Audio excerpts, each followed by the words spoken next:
Seja muito bem-vindo, muito bem-vinda no canal Eldmar Martins. E hoje iniciamos a leitura A Culpa é das Estrelas, de John Gray. Faltando pouco para eu completar meu 17º ano de vida, minha mãe resolveu que eu estava deprimida. Provavelmente porque quase nunca saía de casa, passava horas na cama, lia o mesmo livro várias vezes, raramente comia e dedicava grande parte do meu abundante tempo livre pensando na morte. Sempre que você lê um folheto, uma página da internet ou sei lá o que mais sobre câncer, a depressão aparece na lista dos efeitos colaterais. Só que na verdade, ela não é um efeito colateral do câncer, é um efeito colateral de se estar morrendo. O câncer também é um efeito colateral de se estar morrendo. Quase tudo é, na verdade. Mas a mamãe achava que eu precisava de tratamento, então me levou ao meu médico comum, o Jim, que concordou que eu de fato estava nadando numa depressão paralisante e totalmente clínica, e portanto ele iria trocar meus remédios, e além disso eu teria que enfrentar um grupo de apoio uma vez por semana. O grupo era formado por um elenco rotativo de pessoas com várias questões psicológicas desencadeadas pelos tumores. A razão de o elenco ser rotativo é efeito colateral de se estar morrendo. O grupo de apoio era mega deprimente, óbvio. A reunião acontecia toda quarta-feira no porão de uma igreja episcopal, uma construção no formato de cruz com paredes de pedra. Nós nos sentávamos em uma roda bem no meio da cruz, onde os dois pedaços de madeira um dia se cruzaram, onde esteve o coração de Jesus. Sabia disso porque o Patrick, líder do grupo de apoio e o único naquele lugar com mais de 18 anos, falava sobre o coração de Jesus todo o raio de reunião, sobre como nós, jovens sobreviventes do câncer, estávamos sentados bem no sagrado coração de Cristo e tal. Bem, era assim que acontecia no coração do Senhor.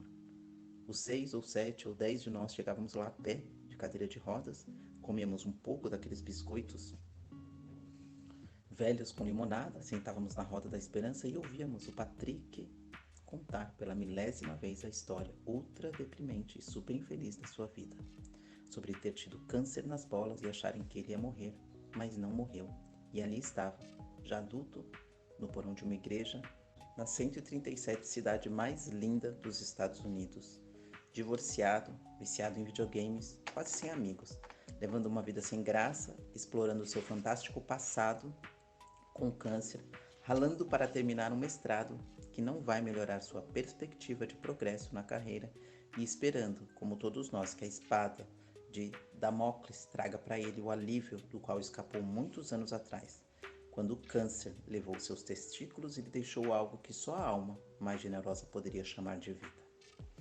E vocês também podem ter essa sorte. Aí nós nos apresentávamos, nome, idade, diagnóstico e como estávamos no dia. Meu nome é Razel, dizia na primeira vez, 16 anos, tireoide, originalmente mas com uma respeitável colônia satélite há muito tempo instalada nos pulmões. E está tudo bem comigo. Depois do último da roda, o Patrick sempre perguntava se alguém queria se abrir, e aí começava a punheta grupal de apoio mútuo. Todo mundo falando de lutar, combater, vencer, remitir e examinar. Para não ser injusta com o Patrick, ele nos deixava falar da morte, mas a maioria ali não estava morrendo. A maioria viveria até a idade adulta, como o Patrick. Isso significa que havia muita competição com todo mundo querendo vencer não só o câncer, mas também as outras pessoas da roda. Tipo, eu sei que não faz o menor sentido, mas quando você ouve que tem, por exemplo, 20% de chance de viver 5 anos e você faz as contas e conclui que isso é uma chance em 5. Você olha em volta e pensa como qualquer pessoa saudável faria.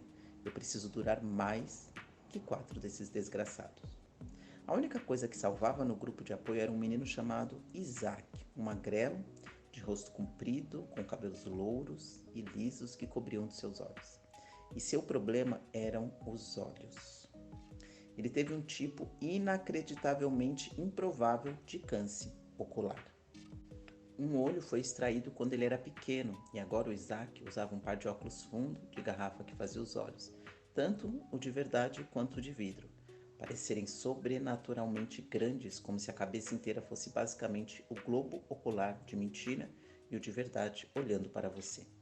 Pelo que pude entender, das raras vezes que ele se abriu para o grupo, uma recorrência colocou o olho que resta em perigo mortal. O Isaac e eu nos comunicávamos quase exclusivamente por meio de suspiros. Cada vez que alguém falava de dietas anticâncer, de cheirar cartilagem de tubarão em pó ou sei lá, ele me olhava e suspirava de leve.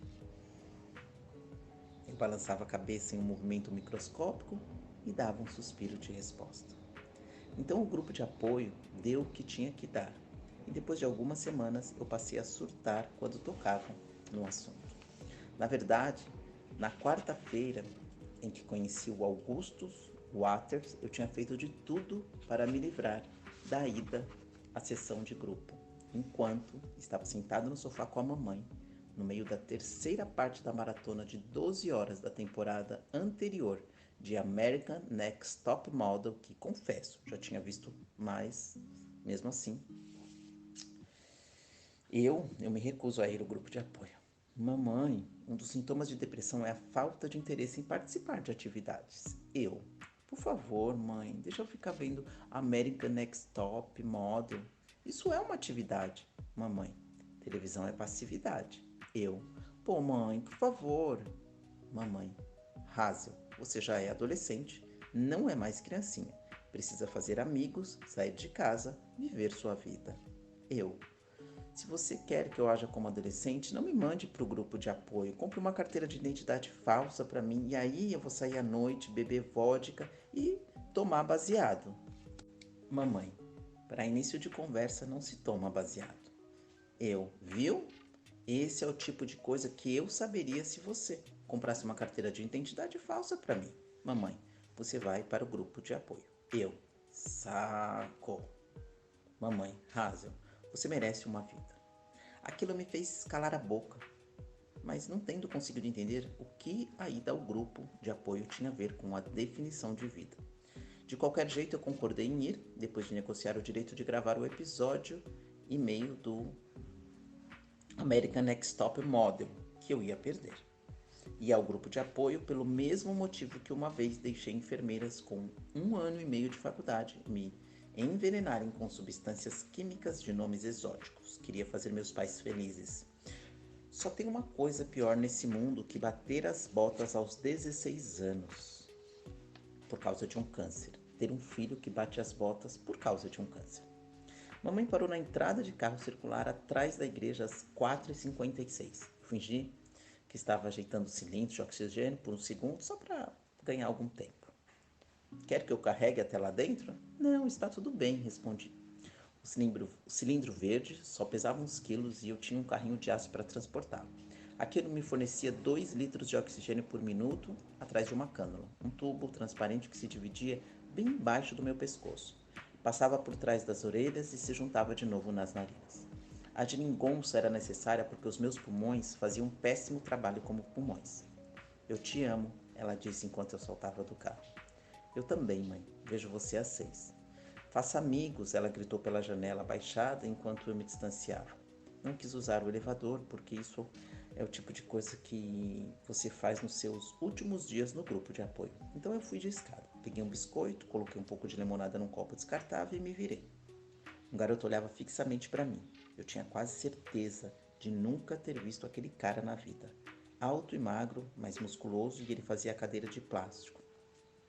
Daquelas usadas em sala de aula, parecia minúscula, cabelo a caju, liso e curto. Parecia ter a mesma idade que a minha, talvez 1 ano mais velho, e estava sentado com o cóccix na beirada da cadeira, uma postura péssima, com uma das mãos enfiada até a metade no bolso da calça jeans escura. Desviei o olhar repetidamente, consciente da quantidade infinita de coisas erradas em mim. Eu estava com uma calça jeans velha, que algum dia foi justa, mas que agora ficava folgada nos lugares mais estranhos, e uma camiseta de malha amarela com o nome de uma banda da qual eu nem gostava mais. Tinha também meu cabelo cortado, tipo Príncipe Valente. E eu nem tive a preocupação de, dar uma escovada nele. Além disso, minhas bochechas estavam ridiculamente redondas, como as de um esquilo, efeito colateral do tratamento.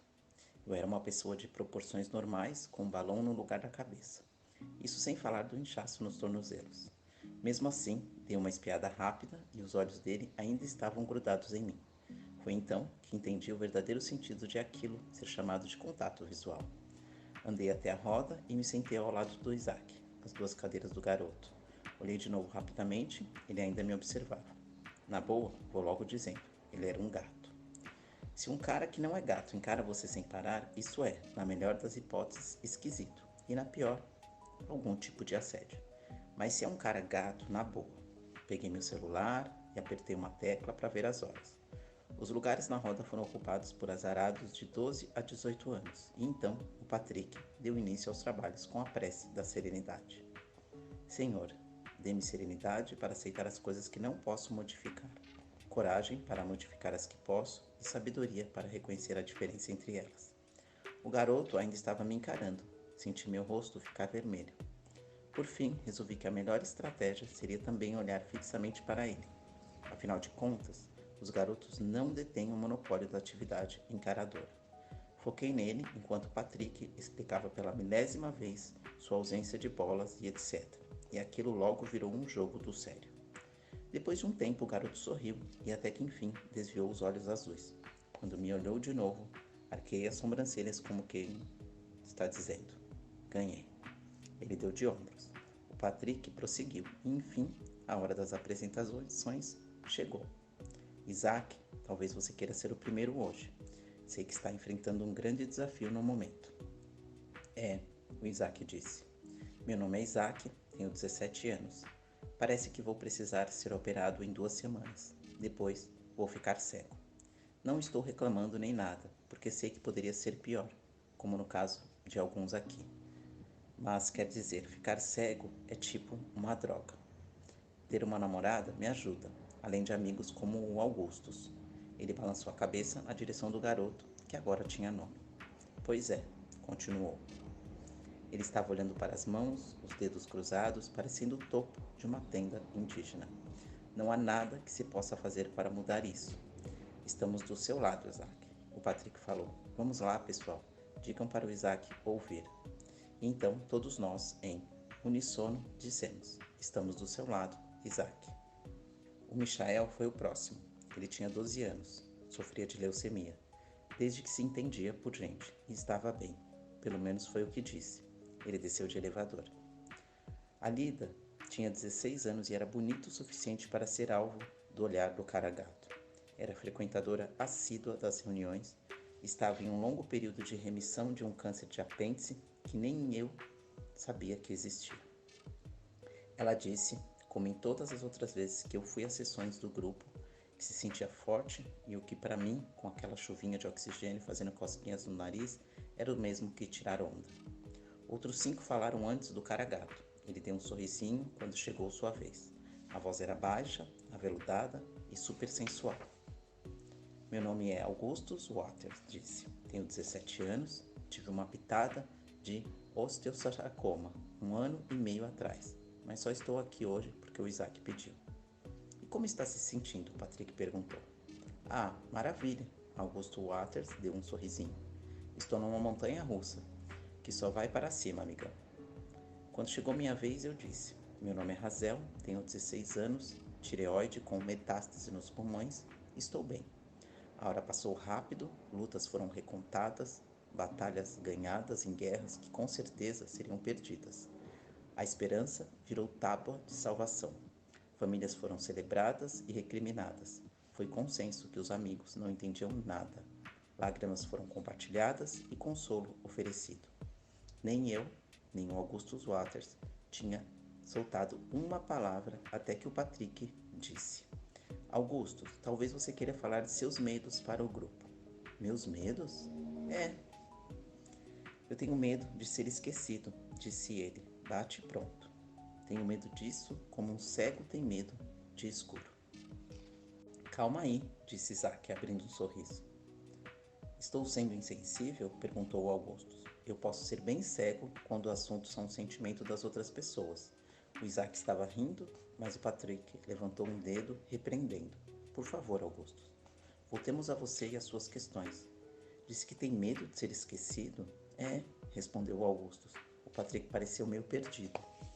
Alguém gostaria de fazer algum comentário? Eu não frequentava uma escola de verdade havia 3 anos. Meus melhores amigos eram meus pais. Meu terceiro melhor amigo era um escritor, que nem sabia que eu existia. Eu era relativamente tímida, de jeito nenhum, o tipo que levanta a mão para falar. E mesmo assim, só dessa vez, eu resolvi abrir o verbo. Levantei a mão e o Patrick, a satisfação estampada na cara, disse: Hazel? Eu estava, tenho certeza de que foi isso o que ele pensou me abrindo, me tornando parte do grupo. Olhei na direção do Augustus, que me encarava, dava quase para ver através dos olhos dele de tão azuis. Vai chegar um dia, eu disse, em que todos vamos estar mortos, todos nós. Vai chegar um dia em que não vai sobrar nenhum ser humano, sequer para lembrar que alguém já existiu ou que nossa espécie fez qualquer coisa neste mundo. Não vai sobrar ninguém para se lembrar de Aristóteles ou de Cleópatra, quanto mais de você. Tudo o que fizemos, construímos, escrevemos, pensamos e descobrimos vai ser esquecido. E tudo isso aqui, fiz um gesto abrangente, vai ter sido inútil. Pode ser que esse dia chegue logo e pode ser que demore milhões de anos, mas mesmo que o mundo sobreviva a uma explosão do Sol, não vamos viver para sempre. Houve um tempo antes do surgimento da consciência nos organismos vivos e vai haver outros depois. E se a inevitabilidade do esquecimento humano preocupa você, sugiro que deixe esse assunto para lá. Deus sabe que é isso o que todo mundo faz. Eu tinha aprendido aquilo com meu já citado terceiro melhor amigo, Peter Van Hout, o autor recluso de Uma Aflição Imperial, de todos os meus livros, o mais próximo de uma Bíblia. Peter Van Hout era a única pessoa que eu conhecia que parecia entender o que era estar morrendo e não ter morrido. Assim que terminei, fez-se um longo silêncio e eu pude ver um sorriso se abrindo de um canto ao outro no rosto do Augustus. Não o tipo de sorriso cafajeste do garoto tentando parecer sexy ao meu encarar, mas um sorriso sincero, quase maior que a cara dele. Caramba, disse ele baixinho, não é que você é mesmo demais? Nós dois não falamos mais nada até o fim da reunião, quando todos se deram as mãos e o Patrick nos guiou em uma prece. Senhor Jesus Cristo, estamos aqui reunidos em seu coração, literalmente em seu coração, como sobreviventes do câncer. O Senhor, e somente o Senhor, nos conhece como conhecemos a nós mesmos. Nos guie pela vida e para a luz em nossos períodos de provação. Oremos pelos olhos do Isaac, pelo sangue do Michael e do Jamie, pelos ossos do Augusto, pelos pulmões da Hazel, pela garganta do James. Oramos para que o Senhor consiga nos curar e para que possamos sentir seu amor e sua paz, que excedem todo o entendimento. Nos lembremos em nossos corações daqueles que um dia conhecemos, amamos e que foram à sua casa. Maria, Cade, Joseph, Halley, Abigail, Angelina, Taylor, Gabriel. A lista era grande. Tem muita gente morta no mundo. Enquanto Patrick continuava a ladainha, lendo a relação em uma folha de papel porque era muito comprida para ser decorada, eu fiquei de olhos fechados, tentando levar os pensamentos em oração. Mas a maior parte do tempo imaginava um dia em que meu nome ocuparia um lugarzinho ali, bem no fim da lista, quando ninguém mais está prestando atenção. Quando Patrick acabou, entoamos juntos aquele mantra idiota, vivendo o melhor da nossa vida hoje. E foi o fim da reunião. O Augustus Waters empurrou o corpo para fora da cadeira e caminhou na minha direção. O andar dele era tão cafajeste quanto o sorriso. Ele parou na minha frente, mas manteve uma certa distância para eu poder olhá-lo nos olhos sem ter de esticar o pescoço. Qual é o seu nome? Ele perguntou. Hazel.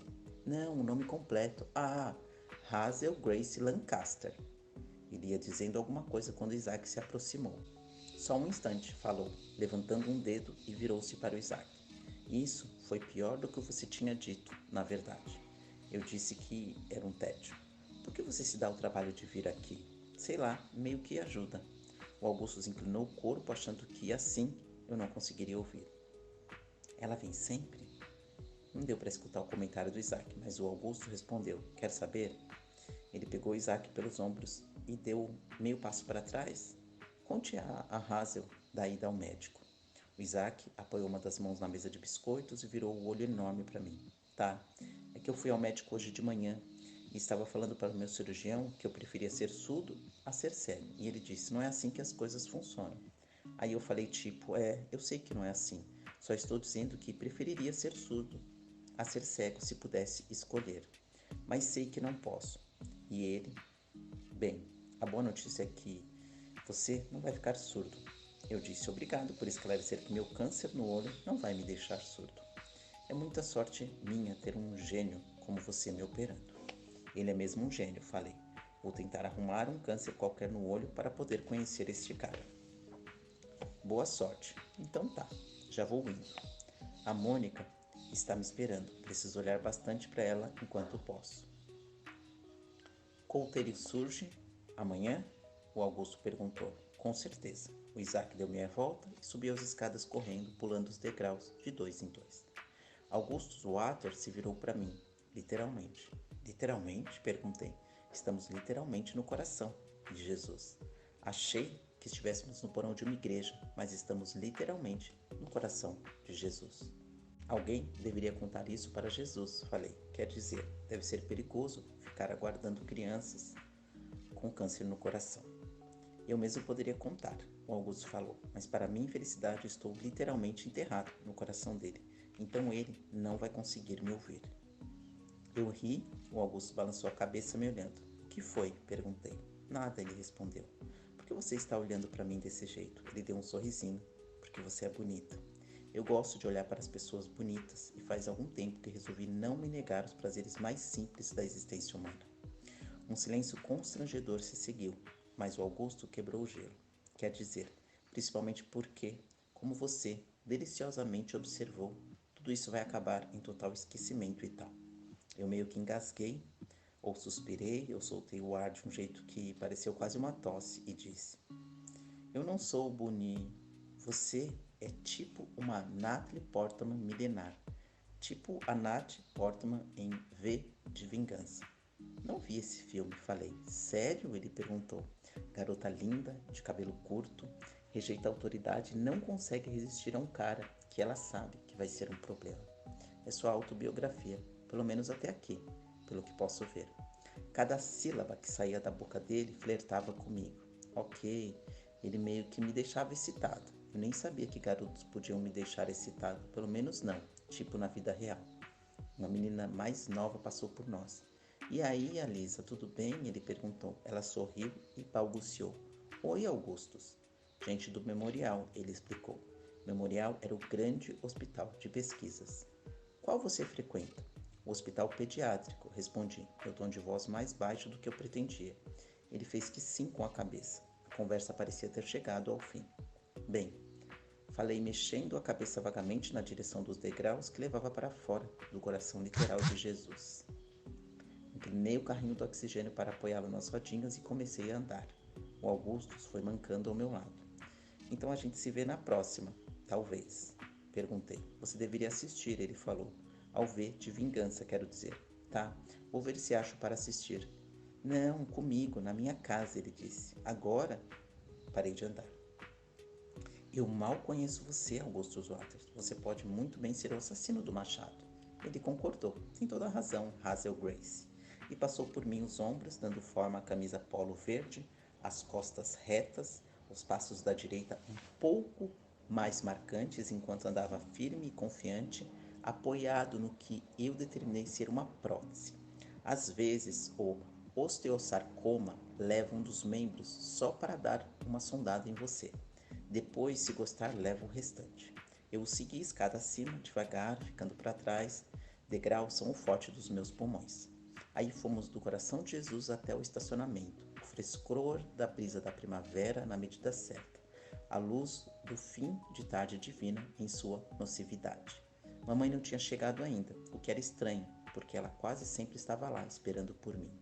Olhei em volta e vi que uma garota alta, morena e boazuda impressava o Isaac na parede de pedra da igreja, beijando o menino de um jeito quase agressivo. Estávamos tão perto que eu podia escutar os ruídos estranhos das duas bocas grudadas e ouvir o Isaac dizendo sempre, e ela respondendo como sempre também. O Augustus apareceu de repente ao meu lado e sussurrou. Eles são grandes adeptos de demonstrar afeto em público. Qual é do sempre? O ruído da troca de saliva aumentou de intensidade. Sempre é o lema deles, sempre vão se amar e tal. Pelos meus cálculos e sendo bastante conservador, eles devem ter trocado 4 milhões de mensagens de texto com a palavra sempre no ano passado.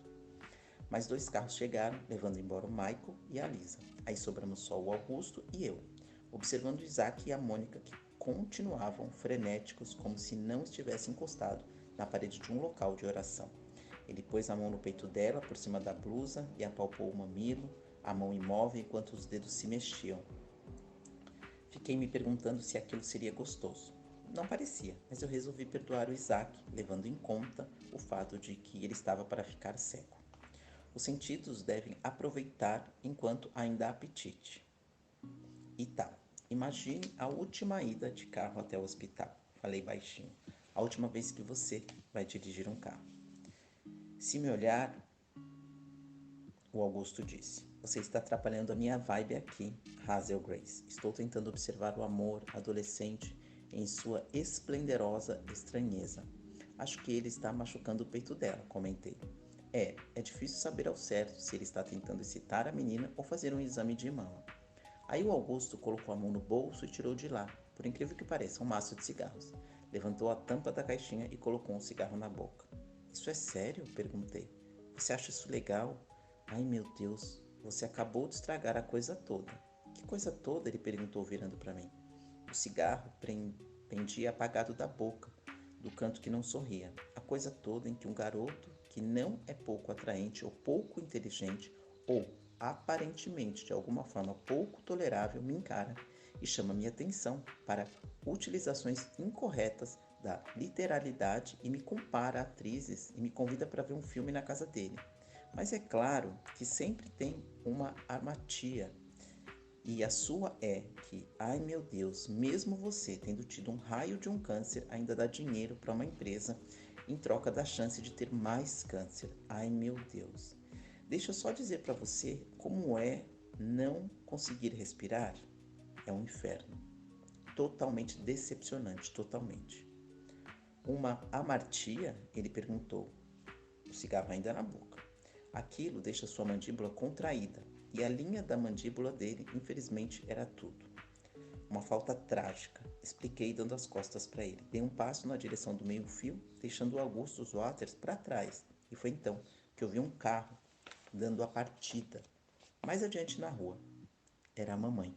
Ela tinha ficado ali esperando que eu, fizesse amigos ou coisa assim. Senti um misto de decepção e raiva crescendo em mim. Nem sei direito que sentimento era aquele, sério. Só que havia muito dele. Eu queria dar um soco na cara do Augusto Zota. E ao mesmo tempo, trocar meus pulmões por outros que não fossem péssimos. Eu estava de pé, bem na pontinha do meio-fio, com meu All Star Chuck Taylors, o cilindro de oxigênio no carrinho, ao meu lado, parecendo aquela bola de ferro que fica presa com uma corrente no tornozelo de um prisioneiro, e na hora que minha mãe ia encostando o carro, eu senti a mão dele pegar a minha. Puxei a mão, mas me virei para ele. Eles não matam se você não acender, disse ele quando mamãe parou junto ao meio-fio. E eu nunca acendi nenhum. É uma metáfora, tipo, você coloca a coisa que mata entre os dentes, mas não dá a ela o poder de completar o serviço. É uma metáfora, falei hesitante. Mamãe esperava quieta. É uma metáfora, ele repetiu. Você determina seu comportamento com base nas ressonâncias metafóricas. Ah, é, ele sorriu. O sorriso largo, meio bobo e sincero. Sou um grande adepto da metáfora, Hazel Grace. Eu me virei para o carro, dei uma batidinha na janela, que se abriu. Vou ver um filme com Augusto Waters, falei. Grave, por favor, os próximos episódios da maratona.